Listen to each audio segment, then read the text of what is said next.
আজকের ক্লাসে আমরা আলোচনা করব শেয়ার ক্যাপিটাল বা শেয়ার মূলধন নিয়ে। আজকের ক্লাসে যে টপিকগুলো নিয়ে আলোচনা করব সেই টপিকগুলো হলো 1. ইকুইটি শেয়ার কাকে বলে, এর বৈশিষ্ট্য কী। 2. প্রেফারেন্স শেয়ার কী বা অগ্রাধিকার শেয়ার কী, এই শেয়ারের কী কী বৈশিষ্ট্য থাকে। এবং 3. ইকুইটি শেয়ার এবং প্রেফারেন্স শেয়ারের মধ্যে কী কী পার্থক্য রয়েছে, এই তিনটে বিষয় নিয়ে আলোচনা করব। আগের ক্লাসগুলোতে আমরা আলোচনা করেছিলাম কোম্পানি কাকে বলে, কোম্পানির কী কী বৈশিষ্ট্য রয়েছে, অংশীদারি কারবার এবং কোম্পানির মধ্যে কী কী পার্থক্য রয়েছে, কোম্পানি কত প্রকারের হতে পারে, সেগুলো নিয়ে আলোচনা করেছিলাম। যারা ভিডিওটি দেখোনি, ডেসক্রিপশন বক্সে লিঙ্ক দেওয়া থাকবে, সেখান থেকে তোমরা ভিডিওটি দেখে নিতে পারো। ফেসবুক এবং ইউটিউব উভয় জায়গা থেকেই তোমরা পেয়ে যাবে। তো আজকের ক্লাসটা আমরা শুরু করছি। প্রথমে বলি যে কোম্পানির শেয়ার আলোচনা করার আগে প্রথমে আমরা আলোচনা করি যে শেয়ার জিনিসটা কি। ঠিক আছে, দেখে ইংরেজিতেও বলা হয় শেয়ার আর বাংলাতেও আমরা বলি শেয়ার। এখন এই শেয়ার জিনিসটা কি, যে কোম্পানি যখন তৈরি করা হয় তখন কোম্পানির নিবন্ধন বা রেজিস্ট্রেশন করতে হয়। সেই সময় যে পরিমাণ টাকা নিয়ে রেজিস্ট্রি করা হয় তাকে বলা হচ্ছে অনুমোদিত মূলধন। তাহলে দেখা গেল কোনো একটা কোম্পানি 2 লাখ টাকা নিয়ে তৈরি হলো, ঠিক আছে, বা নিবন্ধিত হলো বা রেজিস্ট্রি হলো, একে আমরা কি বলবো, একে বলবো আমরা অনুমোদিত মূলধন। অনুমোদিত মূলধন, এই মূলধনের হচ্ছে কয়েকটা ছোট ছোট ভাগ বা কয়েকটা ক্ষুদ্র ক্ষুদ্র ভাগকে আমরা বলি শেয়ার, ক্ষুদ্র ক্ষুদ্র অংশকে বলি শেয়ার। তাহলে কি বললাম, যে অনুমোদিত মূলধনের যে ক্ষুদ্র ক্ষুদ্র অংশ থাকে তাকে আমরা বলি শেয়ার। এখন এই অনুমোদিত মূলধনের ক্ষুদ্র ক্ষুদ্র অংশ বলতে কি বুঝবো, যেমন দেখা গেল 2 লাখ টাকা রয়েছে অনুমোদিত মূলধন, একে আমরা ভাবলাম যে 2 লাখ ভাগে ভাগ করব।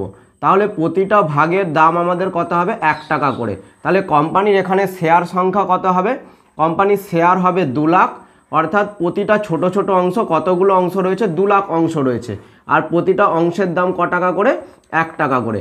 তাহলে এই যে আমরা অনুমোদিত মূলধনকে অর্থাৎ 2 লাখ টাকাটাকে 2 লাখ ভাগেই ভাগ করে দিলাম, যে ছোট ছোট ভাগে ভাগ করে দিলাম। এবার 2 লাখ নয়, আমরা 20,000 ভাগেও ভাগ করতে পারতাম, আমরা হচ্ছে 1 লাখ ভাগেও ভাগ করতে পারতাম, 10,000 ভাগেও ভাগ করতে পারতাম। যেভাবে আমরা ছোট ছোট অংশে ভাগ করব সেই অনুযায়ী শেয়ারের ভ্যালু বেরাবে এবং শেয়ারের সংখ্যা বেরাবে।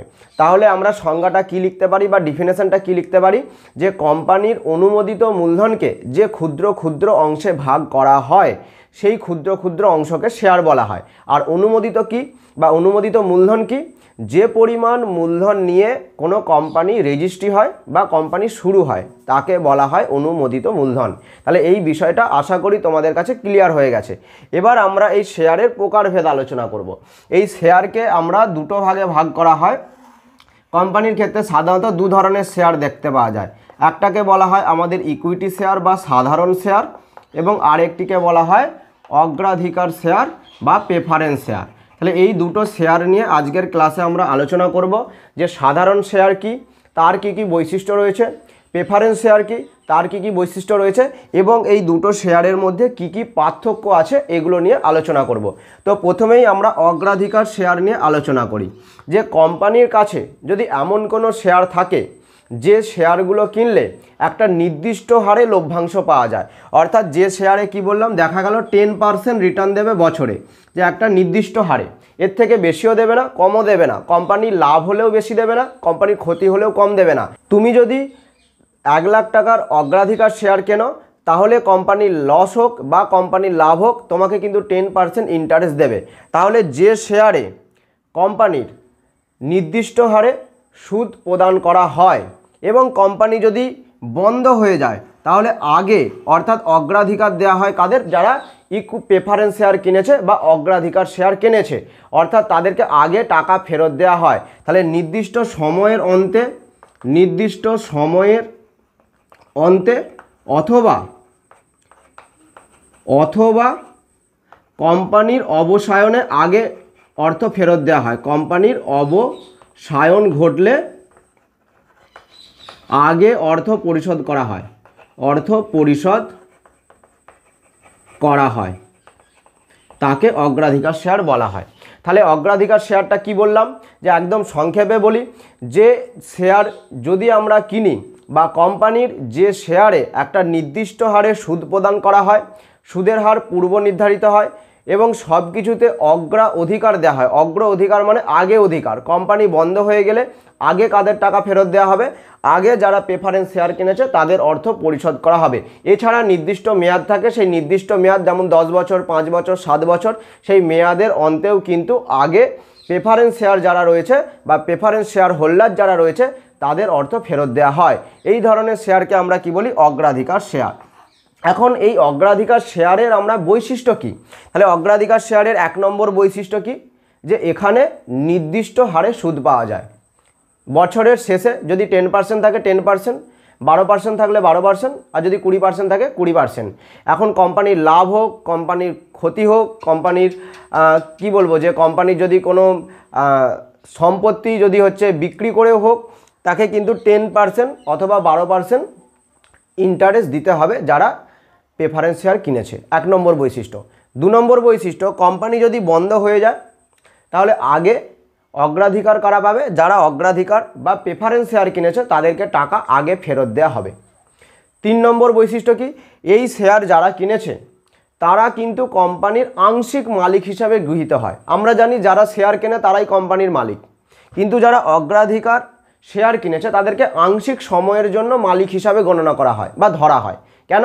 কারণ এর একটা নির্দিষ্ট মেয়াদ আছে। দেখা গেল যে যারা প্রেফারেন্স শেয়ার কিনেছে 10 বছর পর টাকা ফেরত দেওয়া হবে তাদেরকে, তাহলে তারা ওই 10 বছরের সময় আংশিক মালিক হিসাবে গণ্য হবে এবং যখন তাদের টাকা পরিশোধ করে দেওয়া হবে তখন তারা মালিকানা ভোগ করতে আর পারবে না। ঠিক আছে? এবং একে সম্পূর্ণ মালিকও ধরা হয় না, শুধুমাত্র আংশিক মালিক হিসাবে ধরা হয়। আচ্ছা, এদের কি ভোটদানের অধিকার রয়েছে? মানে কারবারে দেখা গেল হয়তো পরিচালক কমিটি তৈরি করা হবে, তাহলে সেখানে কি এরা ভোট দিতে পারবে বা বিভিন্ন বিষয়ে কি ভোট দিতে পারবে? এদের ভোটদানের ক্ষমতা কিন্তু সীমিত।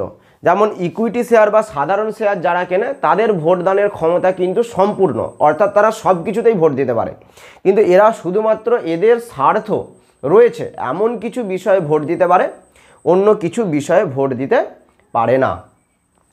আর এখানে কি বললাম, যদি কেউ অগ্রাধিকার শেয়ার কেনে তাহলে তারা নির্দিষ্ট সময়ের অন্তে অর্থ ফেরত পেয়ে যাওয়ার সুবিধা পায়, অর্থাৎ এখানে ঝুঁকিটা কম থাকে। তাহলে 4 নম্বর বৈশিষ্ট্য আমরা কি রাখতে পারি? যে অগ্রাধিকার শেয়ারে ঝুঁকি কম থাকে, কারণ এখানে একটা নির্দিষ্ট হারে টাকা পাচ্ছি, কোনো ক্ষতি হওয়ার সম্ভাবনা নেই। তবে যে অনেকটা বেশি প্রফিট আমরা এখান থেকে পাবো বা অনেকটা বেশি রিটার্ন পাবো এটা আশা করা যায় না যারা অগ্রাধিকার শেয়ার বা প্রেফারেন্স শেয়ার কিনেছে। এবারে যেটা আমরা আলোচনা করব সেটা হচ্ছে সাধারণ শেয়ার। এবার সাধারণ শেয়ার জিনিসটা কি?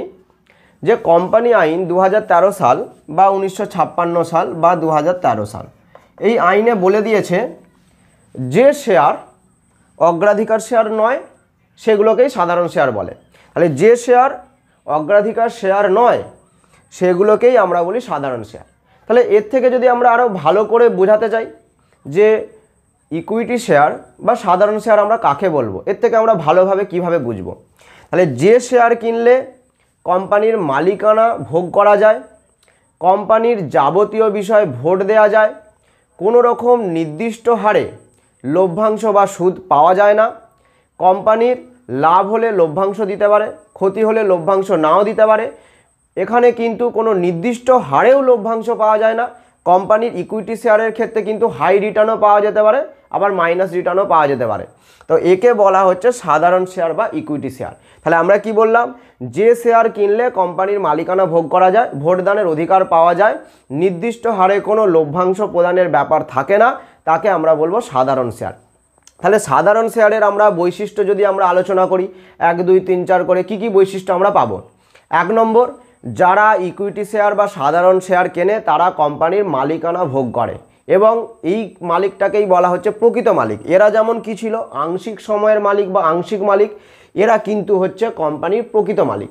আচ্ছা, 2 নম্বর বৈশিষ্ট্য কি?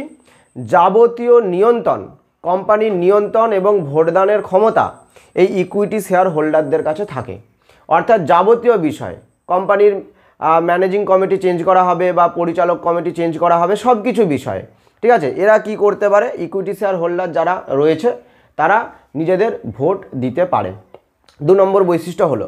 আচ্ছা, 3 নম্বর বৈশিষ্ট্য, এখানে কোনো লভ্যাংশর হার পূর্ব নির্ধারিত নয়, যে 10% লভ্যাংশ দেওয়া হবে বছরে কি 5% লভ্যাংশ দেওয়া হবে, এমন কোনো হচ্ছে এখানে পূর্ব নির্ধারিত হার থাকে না। কোম্পানির লাভ হলে তবেই লভ্যাংশ পাওয়া যাবে, কোম্পানির লাভ না হলে লভ্যাংশ নাও পাওয়া যেতে পারে। আচ্ছা, 4 নম্বর বৈশিষ্ট্য কি, যে টাকা ফেরতের ব্যাপারটা, যে আমি ইকুইটি শেয়ার কিনলাম, আমি কি কোম্পানি থেকে টাকা ফেরত পাবো, আর ফেরত পেলে কখন পাবো? যে এখানে কোম্পানি টাকা ফেরত দেওয়ার জন্য কোনো নির্দিষ্ট মেয়াদকাল থাকে না, যে 10 বছরের পর টাকা ফেরত দিতে হবে কি 5 বছরের পর ফেরত দিতে হবে, এরকম কোনো ব্যাপার থাকে না।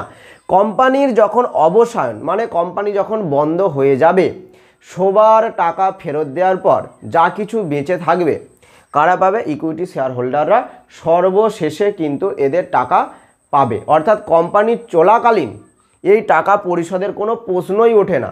ঠিক আছে, এইগুলো হচ্ছে বৈশিষ্ট্য।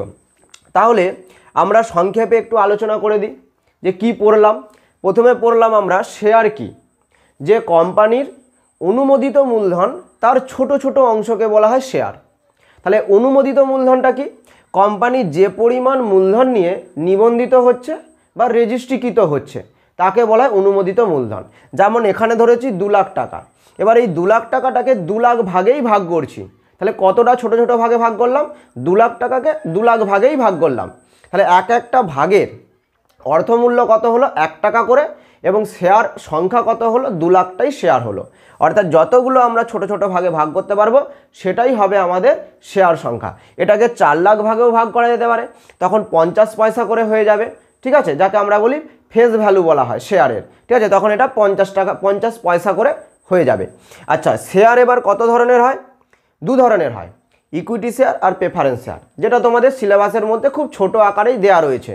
পরবর্তীকালে আশা করি আরও বিস্তারিত তোমরা জানতে পারবে। যে অগ্রাধিকার শেয়ার কি?